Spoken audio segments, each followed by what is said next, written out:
Il n'y a pas deux occasions de faire une bonne première impression.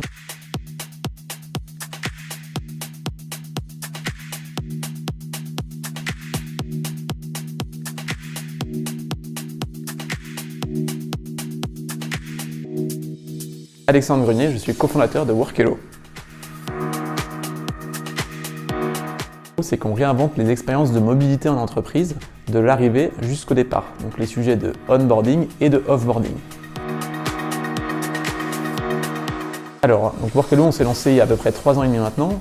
Notre constat de départ, en fait, c'était de dire que les entreprises allaient connaître de plus en plus de mouvements de collaborateurs, à la fois en arrivée et aussi au départ, de par le fait qu'il y a de plus en plus de contrats courts, des gens qui changent de plus en plus de postes. Et puis en parallèle de ça, les collaborateurs recherchent de plus en plus d'expérience en rejoignant une entreprise. Et donc la combinaison de ces deux éléments-là faisait qu'aujourd'hui les entreprises n'étaient pas au niveau. Donc Workello a été créé pour répondre à ça et pour réinventer les expériences d'arrivée justement et de départ en entreprise et pouvoir correspondre à toute cette croissance de mouvement dans les entreprises.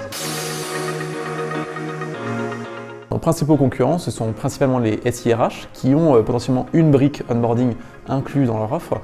Et nous, on vient vraiment en complément des SIRH. On est connecté aujourd'hui à plus d'une 50aine d'outils sur le marché, puisqu'on propose vraiment une réelle plus-value pour les utilisateurs, notamment sur le côté expérience. Et puis on va aller aussi beaucoup plus loin dans les fonctionnalités liées à l'arrivée et au départ de collaborateurs. On va mettre en relation avec des parrains, on va créer des moments accueillant pour le collaborateur, on va lui envoyer des SMS par exemple avant l'arrivée. Voilà, tout un élément autour de l'expérience collaborateur qu'un SIRH ne va traiter seulement, on va dire, l'onboarding sur la partie administrative et nous on va traiter tout le reste, donc l'onboarding le plus complet possible.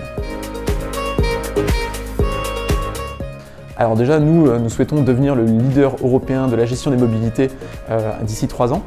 Donc là, déjà le marché français, c'est un marché qu'on a déjà beaucoup adressé et sur lequel on est très présent, avec des acteurs comme Franprix, FH, Saint-Gobain, EDF, mais aussi des ETI et des PME qui sont en croissance.